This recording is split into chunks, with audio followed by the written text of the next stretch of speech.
Let's talk about the cost-oriented and value-oriented pricing strategies. So what is cost-oriented pricing? It's also called cost plus pricing, and it's also called gross margin pricing. Okay. So in this method, you select a desirable profit percentage and then work backwards to set the price. Very simple. This is cost plus pricing. So you'll figure out what's your cost, you'll define the profit percentage, and you'll simply work backwards. Okay. The gross margin is the difference between the total cost and the net sales. And the profit percentage is the gross margin expressed as a percentage of the net sales. So for example, if your desired profit percentage is 20%, you will price a product at 120% of cost of making the product. So the cost of making a product is $30, then your price would be at $36 at 20% profit percentage. The main advantage of this pricing strategy is that you do not need to forecast sales, because you already know the cost that you are incurring to build the product, and all you need to do is whatever sales that have happened, 20% of that is my profit. Very simple, right? And it also ensures that the costs are covered all the time. But there are three major drawbacks to this strategy. One, it will be very difficult to meet the competition. The competition might have optimized the costs, might have optimized the services, might have done something, right? So it's very difficult to meet the competition if you're just doing cost plus pricing. The second is, it does not take into account consumers' perception of a product's value, right?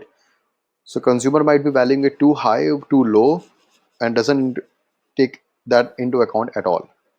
Also, since the cost of manufacturing is always fluctuating, there's a good chance that once you have set the price at some X value, after that you cannot change it, right?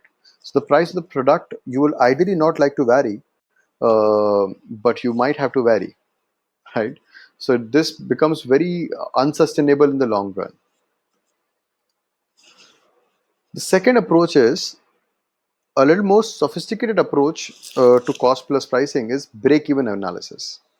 So you'll do a break-even analysis and you'll figure out a break-even price. Okay, and this is the price that will produce enough revenue to cover all the costs at a given level of production.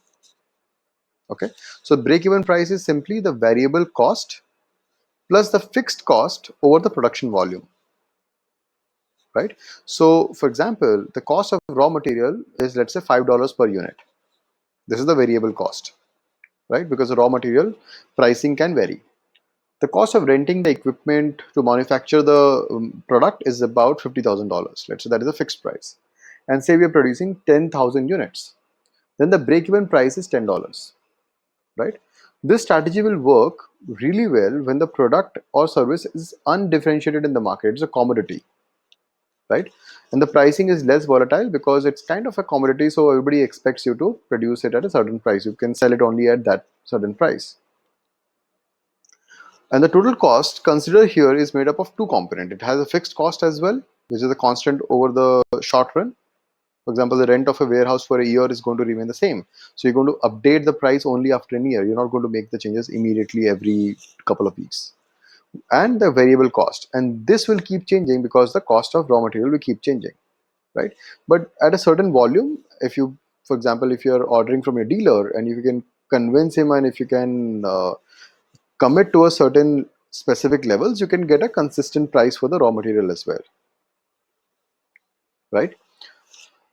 So this sounds like a good plan, but the major drawback of this strategy is the fact that it assumes that the cost of manufacturing a product can be neatly and distinctly be classified in fixed and variable costs. There are advertising expenses, there are people costs, there's so many other costs which cannot be classified very easily into fixed and a variable cost. Okay. Then comes demand-based pricing, which simply looks at the nature of the demand curve for the product. Okay, so the nature of the demand curve determines that if it's for example, if it's a very highly competitive industry, then there's a lot of demand for the product, and that is why the price of the product may be used for a strategic advantage. Right? For example, the airline industry is a very competitive industry, so the target audience is very price sensitive. So you can just use that fluctuation of 50 rupees, 100 rupees at the last minute or last second at the buying decision to sway the customer in towards you, right? On the other hand, if the product is being introduced into less competitive industry, the pricing would not be strategic advantage, and so you can use it very differently. For example, designer watches or high-end premium luxury cosmetics, right? So this is all about cost-oriented pricing. So we looked at cost plus pricing, break-even analysis, and demand-based pricing.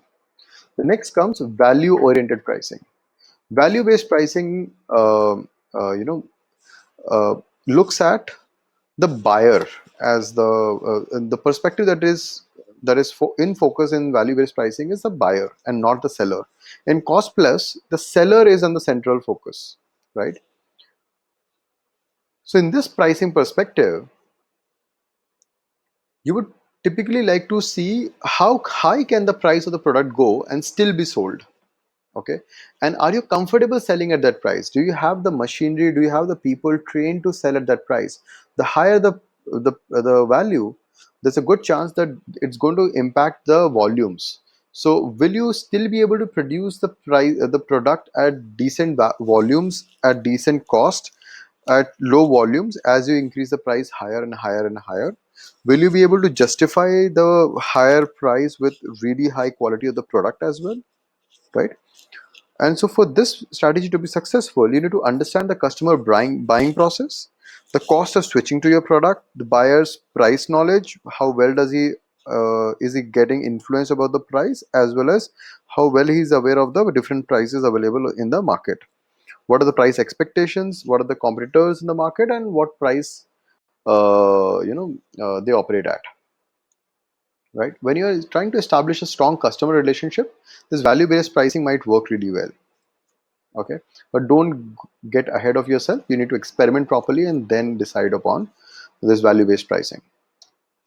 Okay, so to conclude, there's cost-oriented pricing and this value-oriented pricing. In value-oriented pricing, you are simply looking at the buyer and looking at how much can you charge them, how can you charge them and still sell everything that you have.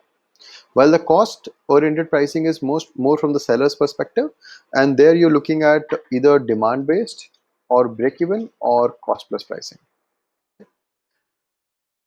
That's it for now, guys. This is all about pricing.